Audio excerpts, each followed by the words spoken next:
Oke, ketemu lagi di Art Talk ya, dan sudah bersama dengan saya seorang arsitek dari Manado, Bro Stanley. Bro, terima kasih ya sudah boleh udah mampir dan kita pengen cerita-cerita sedikit nih. Ya, terutama saya pengen tahu untuk masa kecil dulu deh. Masa kecil cita-cita dulu apa sih? Apakah langsung seorang arsitek yang terpikirkan ataukah mungkin ada cita-cita lain? Langsung arsitek Pak, jadi ceritanya gini. Waktu SD dulu suka gambar. Iya. Dulu suka gambar, jadi sketsa orang, hewan, bangunan. Terus ketemu satu guru yang paham itu arsitek itu. Jadi dia bilang, kamu kayaknya cocok jadi arsitek. Oh. Saya kejar tuh. Arsitek itu apa Pak? Ah. Nah, dia jelasin, arsitek itu yang merancang bangunan. Dari situ inspirasi muncul, itu pertama. Kelas 3 SD kalau nggak salah. Jadi, tapi SMP berubah Pak. Oh. Nah ini seru nih. Ini seru. Gimana? SMP gimana? Di SMP itu senior-senior di kampung itu rata-rata jadi tentara Pak. Wow. Di kampung kan ya. Ya. Jadi terpengaruh cita-cita yang dulu SD pengen jadi arsitek, SMP pengen jadi tentara Pak. Karena terpengaruh oleh masyarakat lah. Jadi tentara itu keren, hebat dan dibanggakan. Nah, tapi sadar badan saya tuh kurus Pak. SMA berubah lagi. Oke. Ya namanya anak-anak ya, berubah pikiran. SMA kembali lagi sama orang tua, memang jadi tentara itu butuh effort, kan harus fisik, harus kuat, harus banyak berlatih lah. Waktu masih lulus SMP, karena terpengaruh dengan penjelasan orang tua, kembali ke posisi cita-cita awal. Jalan untuk jadi arsitek itu seperti apa? Sama orang tua saya tuh bilang jadi sekolah di SMK yang ada jurusan gambarnya. Oh ya, oke. Itu masuk jurusan gambar, mau kuliah sama guru saya karena saya pintar ngitung struktur Pak. Kamu sebenarnya nggak cocok jadi arsitek, kamu cocoknya jadi ahli struktur aja, karena kamu pintar ngitung. Oke. Nggak Pak, saya kayaknya jadi arsitek aja tapi pintar ngitung, bisa kan Pak? Akhirnya gitulah, kuliah di arsitek loh. Oke, karena basicnya emang seneng gambar ya. Seneng gambar ya. Dari kecil ya. Jadi udah ambil jurusan arsitek dari SMK apa bangunan ya berarti? SMK. Ya dulu karena nggak ada jurusan gambar, jadi ada mata kuliah menggambar tapi dalam jurusan konstruksi bangunan. Sipil juga sebenarnya. Sipil. Ya. Terus masuklah ke kuliah. Kuliahnya di mana? Di Universitas Negeri Samratulangi Manado, Pak. Oh, Samrat ya, berarti ya. Unstrat. Terus waktu kuliah nih, pernah kepikiran untuk, waduh kok menyesal ya, kok tidak sesuai dengan ekspektasi atau gimana? Atau oke, udah paham semua nih? Awalnya memang sudah punya gambaran karena saya dari SMK sudah pinter gambar. Pas mau kuliah direkrut senior saya. Oh. Udah proyek dia Pak. Jadi zaman kuliah dia semester 5 sudah pegang proyek. Pas saya masuk langsung ditangkap. Sen, kamu masuk kantor saya. Gimana nanti kuliah saya? Tenang aja. Kuliah 7 tahun di Unsur itu di arsitektur itu nggak masalah. Kamu kalau nggak pegang proyek, justru kamu tinggalan. Nah, yang jadi kendala itu karena kuliah sambil kerja, Pak. Jadi antara tugas dan kerja itu harus berusaha berjalan seiringan. Konsekuensinya kurang tidur. Padahal tanpa kerja aja tuh kuliah tugasnya udah kurang tanpa tidur. Kerja, udah lembur-lemburan, Pak. Ditambah kerja.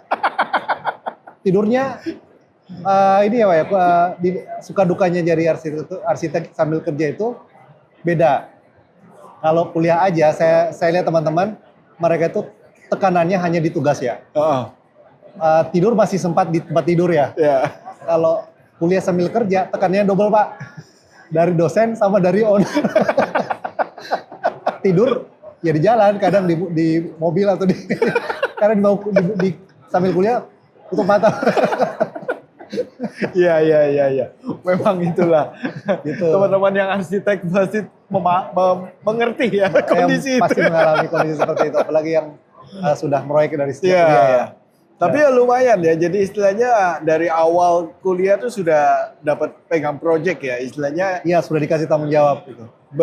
begitu selesai pun berarti istilahnya secara pengalaman, secara jam terbang sudah lumayan juga. Dari gitu. satu angkatan ya ada beberapa yang seperti saya dan rata-rata di tugas itu menguasai masalah-masalah yang ada di lapangan sama yang kita pelajari itu bisa nyambung Pak. Ya betul. Nah, Kebayang. ketika selesai lulus masih ikut satu biro atau ini atau langsung ngerek bendera? Saya di saat selesai itu di tahap semi frustasi sebenarnya Pak. Di tekanan kerja sama tekanan kuliah dan ditambah tekanan tugas akhir Pak. Oh iya betul. Wah, itu double Pak. Jadi tugas selesai, masuk ke tahapan tugas akhir, dan itu tekanannya sudah ada tekanan orang tua kan. Kapan selesai? Kapan selesainya? Walaupun ya sudah mandiri, tapi kesan masyarakat, tetangga-tetangga, anaknya kok nggak kelar-kelar. Itu membuat orang tua juga menekan akhirnya. Iya betul. Selesaikan dulu, baru kerjanya dilanjutin. Nah, ini tekanan baru. Udah Pak, nggak usah pusing ngomongan tetangga kan. Anakmu juga udah kerja walaupun nggak wisuda. Tapi kan tetap itu modal katanya. Itu ada banyak yang anak-anaknya teman-temannya Bapak itu kerja sambil kuliah akhirnya nggak selesai. Nggak memegang ijazah itu setelah umur mereka tua. Nah, ini inspirasi ya buat teman-teman yang sambil kuliah sambil kerja. Terlena dengan kondisi seperti itu. Menerima uang saat kuliah itu memang keren Enak Pak. banget, keren. Bisa ya. traktir teman-teman soalnya. Bisa teman-teman masih nunggu kiriman. Kita udah traktir mereka, udah ayo makan yuk. Jadi kondisi seperti itu membuat terlena. Akhirnya ijazah itu di antara penting nggak penting. Tapi karena support dari orang tua ya harus mau tidak mau Pak. 7 tahun Pak saya kelar. 7 7 tahun. tahun. Itu pun dikejar-kejar dosen. Karena selain dikejar-kejar orang tua, dosen Tambah lagi membimbing Pak. Dosen tekanan membimbing. Dosen membimbing udah SK udah diperbaharui berapa kali. Stan, SK kamu udah mau mati lagi Stan. Kapan mau maju Stan? Udah selesai Pak. Saya selesai mata kuliah itu 4 tahun. Selesai semua. Tugas akhir yang diperpanjang terus Pak. Karena proyek sana kemini Pak, ke Bali, ke Palembang. Iya. Udah kemana-mana, jadi mau fokus untuk nyelesain tugas akhir. Lumayan butuh effort. Jadi saya harus cancel beberapa proyek Pak. Dan akhirnya saya harus berdamai bahwa idealisme saya nggak bisa habis di tugas akhir. Karena memang konflik batinnya arsitek itu di idealisme Pak. Saya mendesain tugas akhir itu seakan-akan itu real project Pak. Jadi harus betul-betul perfect. Itu menjadi hambatan saya untuk menyelesaikan tugas akhir. Padahal kata dosen saya nih, Sen, lu jangan bikin tugas akhir kayak real project. Kamu nanti habis waktumu, pikiranmu habis di situ. Kamu cukup, ini S1 bukan kayak S2, bukan kayak S3. Tolak ukur selesainya S1, itu lain. Jadi kamu yang penting sudah bisa mendeskripsikan judul kamu, latar belakang, dan segala macam, selesai. Kamu lahirkan jadi dari sebuah bentuk dan itu bisa dibangun walaupun dari sisi teori dan lain-lain masih dangkal, bisa selesai itu Stan. Kamu jangan seakan-akan kamu bisa semua. Akhirnya oke, sadar. Saya produksi gambar sambil kerja dan karena tidak maksimal ya Pak ya, karena waktu dan saya bawa papan tulis Pak. Papan tulis sendiri, folding ke meja sidang. Oh, Saya bilang ke dosen-dosen, gambar saya hanya 10 lembar, tapi saya mampu pertanggungjawabkan penuh. Kalau Bapak mau tanya saya gambar sendiri. Saya jelasin sendiri. Gitu Pak. Jadi mereka tuh, dosen-dosen saya tuh eh, mau mengerti, saya berterima kasih sekali mau mengerti kondisi saya. Dan ketika ada dosen yang tanya, kamu bisa detailkan bagaimana pipa pembuangan air hujanmu dengan bangunan tersebut. Desain saya convention Pak, convention center. oh, Bagaimana sirkulasi orang, bagaimana sistem MEP-nya, saya bisa jelasin. Dan itu situ karena sudah perpanjang berapa kali, saya nggak dapat nilai apa. Padahal menurut dosen kamu perfect ya, maksimal. Tapi karena kamu udah perpanjang ya dapat B. Tapi ya harus terima dengan lapang dada, sadar konsekuensinya iya, itu. iya.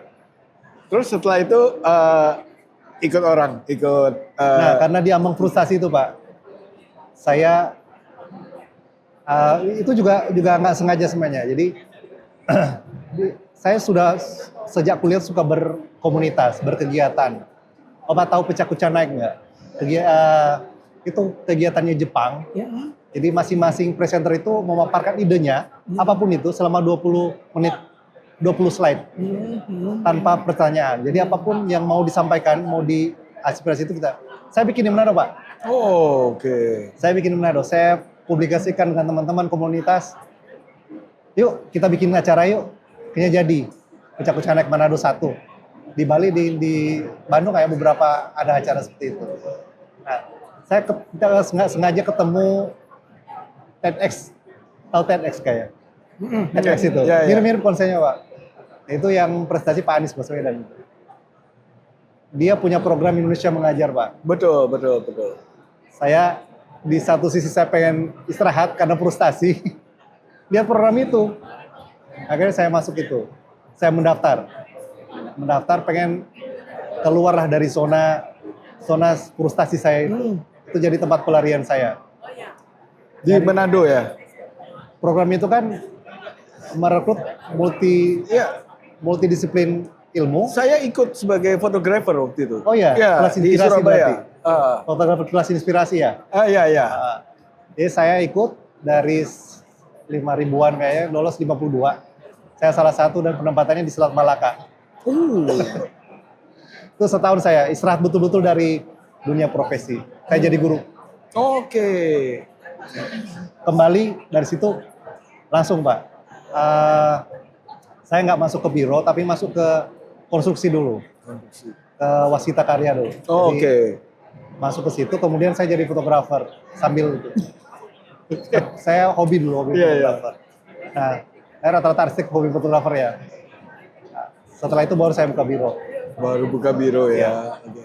Buat tahun berapa tuh berarti biro? Biro saya itu 2019 Pak. 2019? Baru kok. Oh, pas COVID tuh kurang lebih setelah itu. Kita startnya dari ikut sayembara IKN dulu. Oh. Apa namanya? Ariel. Ariel ya. Ariel. Ariel arsitek. Ariel Arsitek. Oke. Dan proyeknya biasanya sekarang sedang menangani apa aja nih?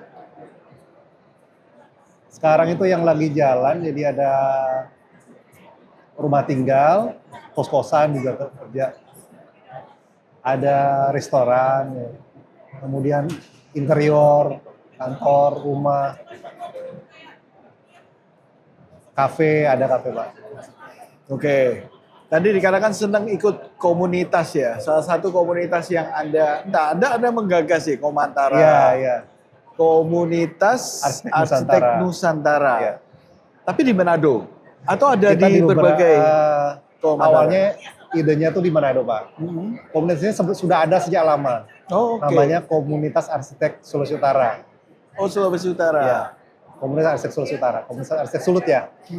Nah, 2024 kayaknya kami merubah namanya menjadi Komunitas Arsitek Nusantara. Karena beberapa teman dari Gorontalo, dari Maluku, dari Sulteng join Pak. Oh. Jadi Komunitas Arsitek Sulut sudah nggak relevan nanti kalau tetap pakai nama itu. Akhirnya kita rubah jadi komunitas arsitek Nusantara. Gitu Pak. Oke. Berarti apakah kedepannya akan membuka beberapa ini lagi mungkin di daerah-daerah lain? Komantara? Visinya sebenarnya kalau pengen buka itu, ya sebetulnya pengen Pak ya. Karena kita tuh pengen, karena visinya sebenarnya satu Pak.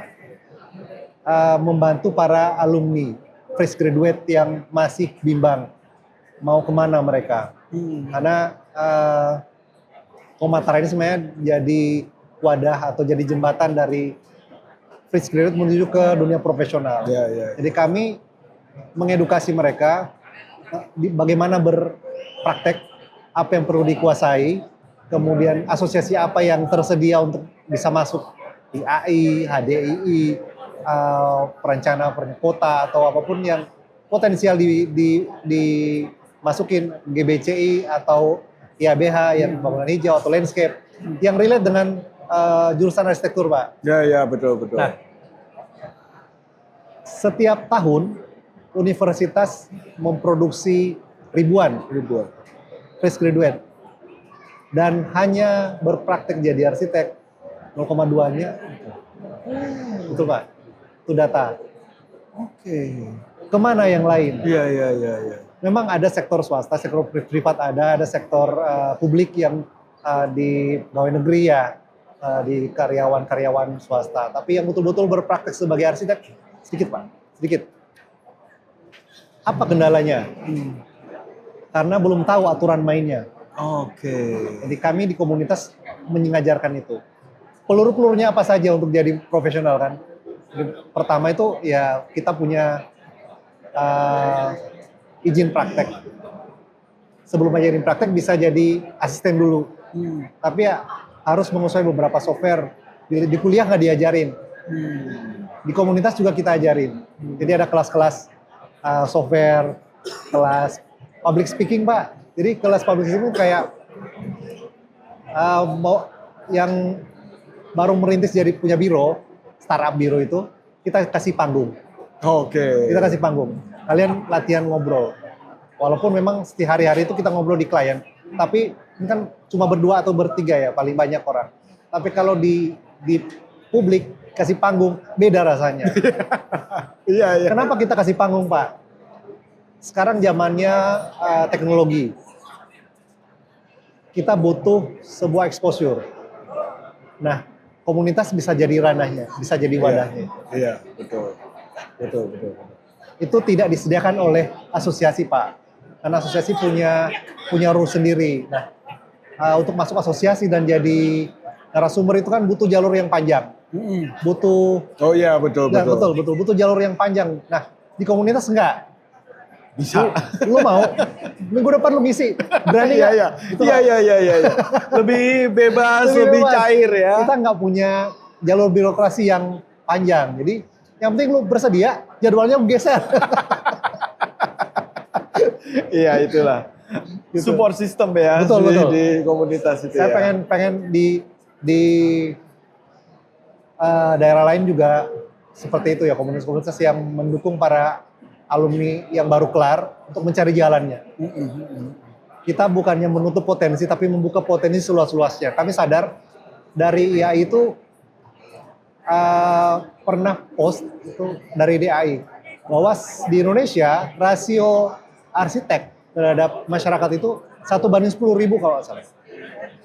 1:100.000 kok. Nggak tahu kalau sekarang. Nah, berarti kan pasar masih terbuka Pak. Ya. Apalagi kita ekspansi ke negara-negara tetangga ya yang masih sedikit arsiteknya. Dan kami mendukung itu di Komantara. Kami menyediakan wadah untuk edukasi untuk menuju ke jalur profesional Pak. Dan tidak menutup kemungkinan juga untuk berkiprah di internasional ya. Iya. Karena komunitas ini yang nantinya akan membantu untuk membukakan jalan ya. Karena edukasi itu kita kasih. Kami juga foundernya itu profesional semua. Punya STRA semua. Jadi selain kita berpraktek, kita juga aktif di komunitas dan ngajarin yang masih mau cari tahu gimana sih ngurusin STRA ini. Jadi sifatnya tidak istilahnya tidak pelit ilmu, Iya. ya, Ya. tidak kalau kalau orang berpikiran negatif itu kan, wah ini saingan. Betul, betul. Nah, di komunitas tidak seperti itu, Pak. Jadi sudah dari awal ketika ada kegiatan-kegiatan, kita di sini saling berbagi, saling mengajari. Sama kayak motonya Pak Samratulan. Dia di Sulut itu terkenal ada moto si Tou Timo Tumoto, Pak.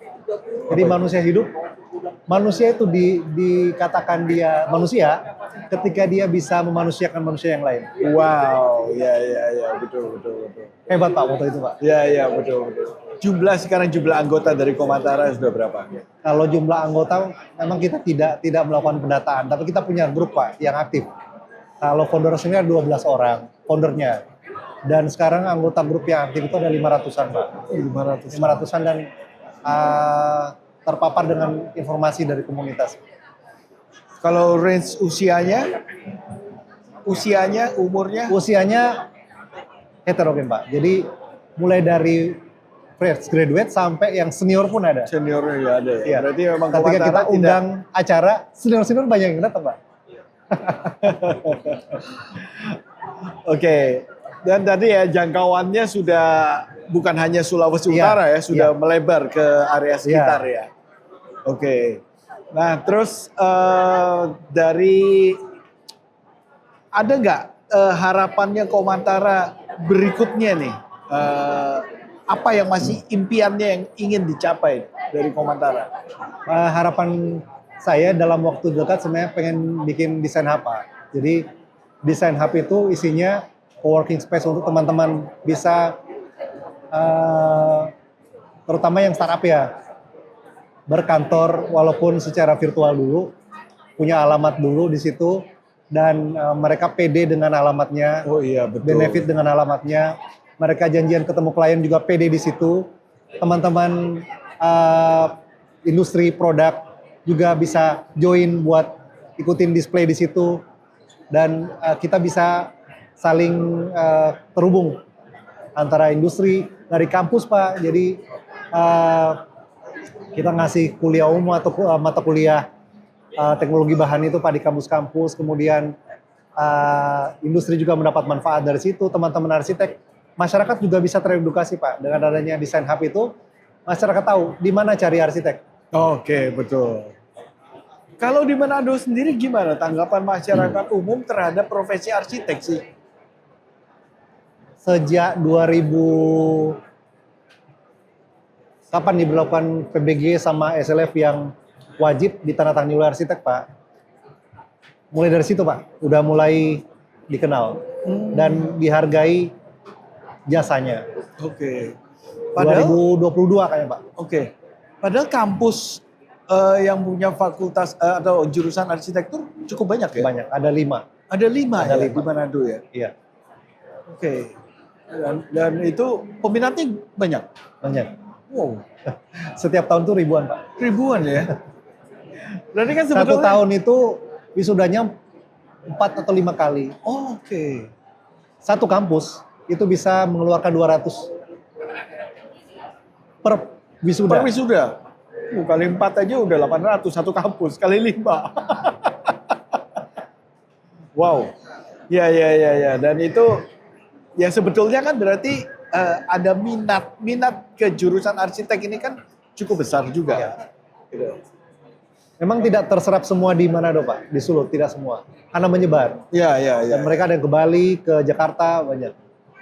Ya. Dan itu teman-teman arsitek muda. Sekarang arsitek-arsitek muda ini gimana tipsnya? Mungkin Bro Stanley bisa kasih tips untuk mereka bisa seperti tadi, tidak hanya 0,2% yang benar-benar mau menjadi profesional.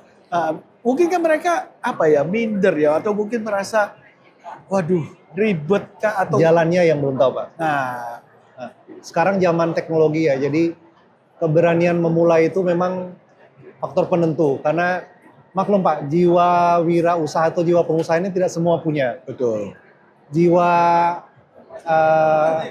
entrepreneur kan harus masuk kemana-mana untuk bisa ngobrol, bisa nyantol kalau ini peluang bisnis, ngobrolnya langsung langsung bisa ketangkap. Jadi memang perlu di kampus juga perlu diseriusi mata kuliah di arsitektur mata kuliah wirausaha, Pak.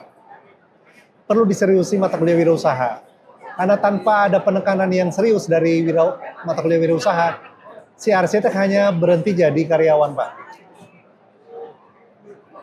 Jiwa wirausaha hanya akan dimiliki oleh orang-orang tertentu yang terpapar bidang usaha dari orang tua atau dari circle-nya dia. Tapi dari industri, dari universitas, mereka kan minim. Nah, saran saya kepada arsitek-arsitek muda, terutama yang baru selesai, mungkin perlu perbanyak mengikuti kelas wirausaha, Pak. Oke. Biar bisa tahu melihat peluang itu seperti apa. Karena di industri arsitektur itu tidak hanya skill yang dibutuhkan, Pak. Skill itu bisa berhenti jadi karyawan, Pak. Ya, betul. Tapi kalau skill untuk bisa maju sebagai sebuah orang arsitek yang punya value, punya karir sebagai arsitek praktik, itu harus punya skill wirausaha.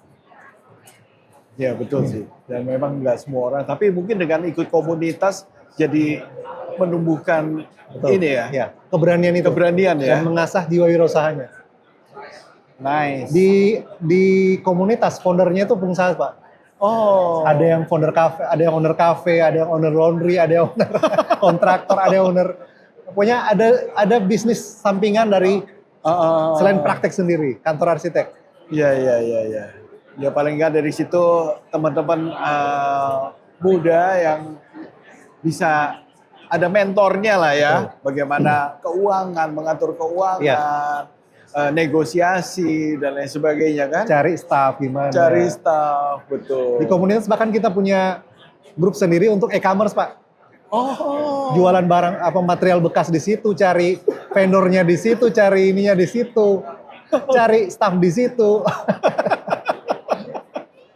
Ya menarik ya, itulah teman-teman yang ada di Sulawesi Utara mungkin dan sekitarnya bisa memanfaatkan ya untuk join, untuk membangun, dan ini support system yang Anda perlukan untuk berprofesi sebagai seorang arsitek profesional tentunya. Oke, kalau gitu Bro, thank you banget ya udah menyampaikan waktu, udah boleh ngobrol dan memberikan beberapa tips nih. Sekali lagi thank you sudah mampir. Terima kasih sudah diundang juga.